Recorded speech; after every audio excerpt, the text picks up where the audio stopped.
তো হ্যালো বন্ধুরা, আমাদের এখানে একটা খাওয়া দাওয়ার ব্যবস্থা হচ্ছে।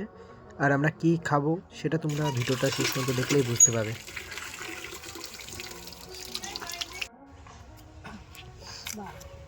আলুগুলো একটু ডুমো ডুমো করে কেটে নিচ্ছি, একটু বড়ই রাখছি।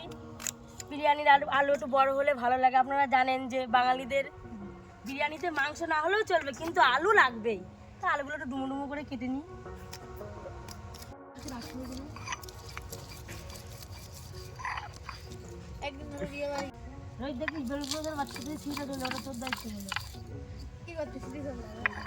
নতুন বছরে সবাইকে স্বাগত জানাই। নতুন বছর উপলক্ষে আজ আমরা বাড়িতে ছোট্ট করে একটা ফিস্টের আয়োজন করেছি। তো দেখে নিন, আজকে আমরা চিকেন বিরিয়ানি করব। তো এই যে চিকেন আমরা এখানে ধুয়ে রেখেছি, এই আলুগুলো ডুমো ডুমো করে কেটে নিয়েছি, এখানে টক দই ফেটিয়ে রেখেছি, এখানে গুঁড়ো মশলাগুলো আছে, এখানে পেঁয়াজ কাটা আছে বেরেস্তার জন্য, এখানে আদা রসুনের পেস্ট আছে, লবণ, বিরিয়ানি মশলা, আমরা সব কিছুই গুছিয়ে নিয়েছি। দেখতে থাকুন কিভাবে আমরা বিরিয়ানিটা তৈরি। মাংসটা এবার আমরা ম্যারিনেট করব। প্রথমেই আদা রসুনের পেস্টটা দিয়ে দেব। আদা রসুনের পেস্ট দিলাম, এই যে কাশ্মীরি লঙ্কার গুঁড়ো দিয়ে দিলাম, এই যে লঙ্কার গুঁড়ো দিয়ে দিলাম, এই যে গোলমরিচ গুঁড়ো, হলুদ গুঁড়ো, স্বাদ মতো নুন, হালকা করে একটু বিরিয়ানি মশলা দিয়ে দেবো স্বাদের জন্য।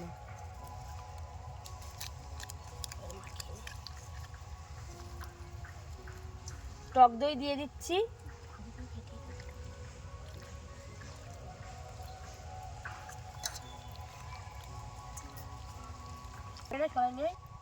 সরষের তেল দিয়ে দিলাম অল্প করে, আর একটু স্বাদ বাড়ানোর জন্য একটু গোলাপ জল আর একটু কেওড়া জলও দিয়ে দেবো। ম্যারিনেট করে এই যে ম্যারিনেট করে এবার আমরা এটা রেখে দিলাম। এবার দেখতে থাকুন কিভাবে আমরা আবার বিরিয়ানিটা তৈরি করি। পুরো প্রসেসটা ভালো লাগলে লাইক কমেন্ট শেয়ার অবশ্যই করবেন। এই যে স্বাদ মতো লবণ দিয়ে নিলাম। আমরা সর্ষের তেল দিচ্ছি, আপনারা সাদা তেল দেবেন। এবার আমরা ভিজিয়ে রাখা বাসমতি চালটা দিয়ে দিলাম।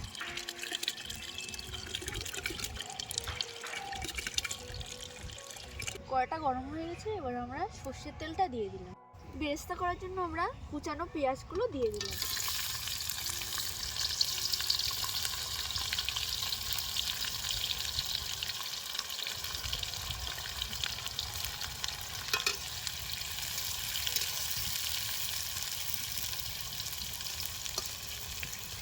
পেঁয়াজটা আমরা এবার হালকা আছে ব্রাউন করে ভেজে নেব। 4 থেকে 5 মিনিট ভেজে নেব আমরা পেঁয়াজটা। আপনারা দেখতেই পাচ্ছেন পেঁয়াজটা ব্রাউন ব্রাউন হয়ে গেছে। এবার আমরা পেঁয়াজটা নামিয়ে নেব। বেরেস্তাটা রেডি হয়ে গেছে।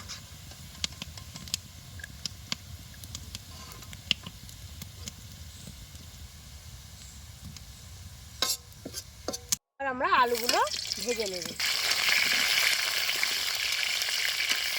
একটু লবণ দিয়ে নেব। হয়ে গেছে, এবার আমরা আলুগুলোকে তুলে নেব।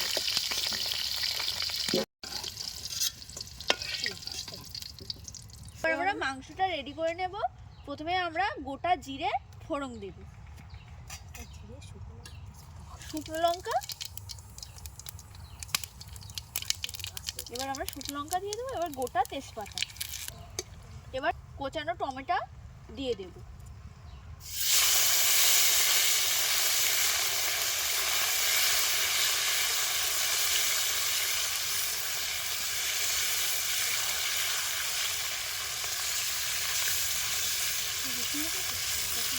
এবার এটা আমরা রসুন বাটা দিয়ে দেব,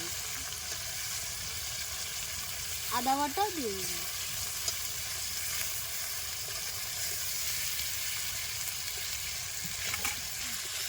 অল্প করে একটু লবণ দিয়ে দেবো।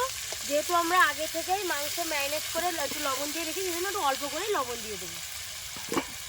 অল্প করে একটু হলুদ গুঁড়ো তার সাথে দিয়ে দেবো। এবার হালকা করে মশলাটা একটু কষিয়ে আমরা আগে থেকে ম্যারিনেট করা মাংসটা ঢেলে দেবো।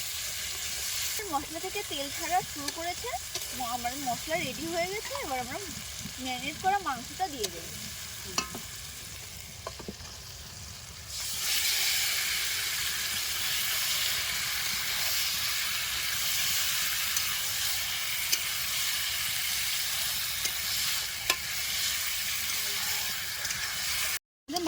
হালকা কষানো হয়ে গেছে। এবার আমরা কাশ্মীরি লঙ্কার গুঁড়ো, গোলমরিচ গুঁড়ো আর লাল লঙ্কার গুঁড়ো দিয়ে দিলাম। ফেটিয়ে রাখা টক দই দিয়ে দেবো।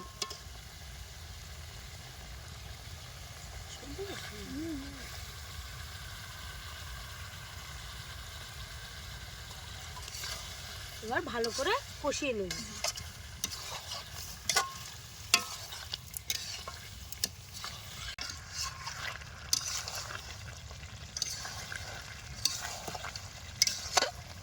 মাংস কষানো হয়ে গেছে, এবার আমরা মশলা ধোয়া জলটা অল্প করে দিয়ে দেব। এবারে হালকা ফুটিয়ে নিলেই আমাদের মাংসটা রেডি হয়ে যাবে।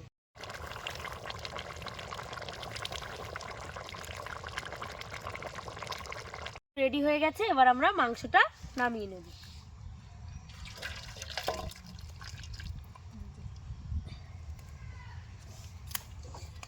আপনারা দেখতে পাচ্ছেন বিরিয়ানি তৈরি করার জন্য আমাদের সব কিছু রেডি হয়ে গেছে। এই যে মাংস, এই যে রাইস, এই যে বেরেস্তা, ওইদিকে আছে কেওড়া জল, গোলাপ জল, এদিকে ঘি আছে। এবার আমরা বিরিয়ানির লেয়ারিংটা করে নেব। প্রথমেই আমরা একটা কলাপাতা ছোট্ট করে কেটে হাঁড়ির ভিতরে দিয়ে নেব। আপনারা এইভাবে করে দেখবেন তলায় একদমই বিরিয়ানি লাগছে না। অল্প করে আমরা ঘিটা ব্রাশ করে নেব। প্রথমে লেয়ারিং করার জন্য আমরা প্রথমে গ্রেভিটা দিয়ে দেব। অল্প করে কিছু গ্রেভি দিয়ে দেব। এবার আমরা বিরিয়ানির ভাতটা দিয়ে দেবো তলায়।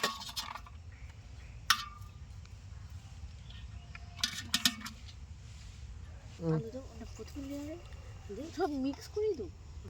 প্রথম লেয়ারে আমরা কিছু আলু, কিছু মাংস আর একটু গ্রেভি দিয়ে দেবো।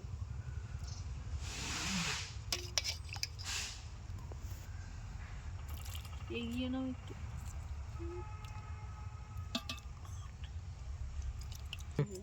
এবার আমরা আবার অল্প করে উপর থেকে ভাত দিয়ে দেব।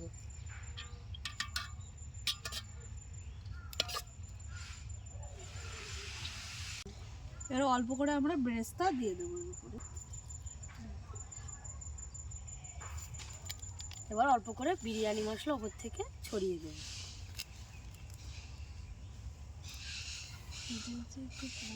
অল্প করে ঘি দিয়ে দেব।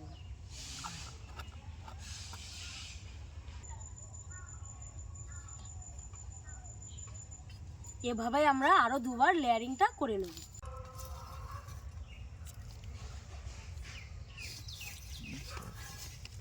আর এটা কি জানো, কেশর না কি বলে, এটা কি গুঁড়ো দুধ?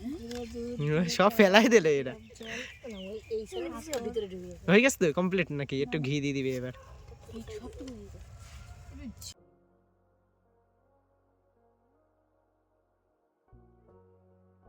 আমরা হাঁড়িটাকে ভাপে রাখবো, তারপর সার্ভ করবো।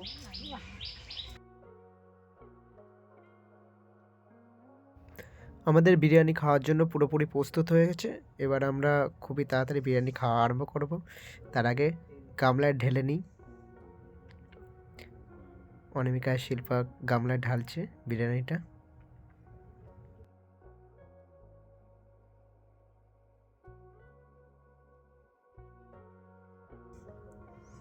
অনেক খিদে পেয়ে গেছে আমাদের। এবার দেখা যাক কখন খেতে দেয় আমাদের রাঁধুনিরা।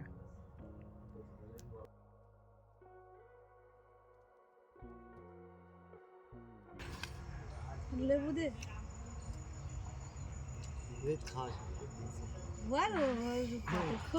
রোহিত আর আছে, ওয়েট করে থাকতে পারছে না, তা কি করবে? খিদে পেয়ে গেছে রোহিতের। খাওয়া শুরু করে দিচ্ছি। তো রায়তাও দিয়ে দেবে। ঢেলে দে এক সাইডে অল্প করে। হ্যাঁ, তোমার ফোনটা একটা ফটো তুলে রাখি। রোহিত নে, এটা কেমন হয়েছে? অসাধারণ অসাধারণ, সঠিক। ও, আর আলুটা সুন্দর, আলুটাও একদম সঠিক। ও, আর মাংস? বললে পুরো খেয়ে। ও ঠিক আছে। তোর পাতে পড়ে গেছে। হ্যাঁ ঠিক আছে, খেয়ে নিক না, কোনো ব্যাপার না, সবাই খেয়ে নিক। কি লাগবে? মাংস দিই, বড় জুস দে, জুস দে। এই যে আমি বললাম না লাগবে না, সবার লাগবে। রোহিতকে কম কম দেবা।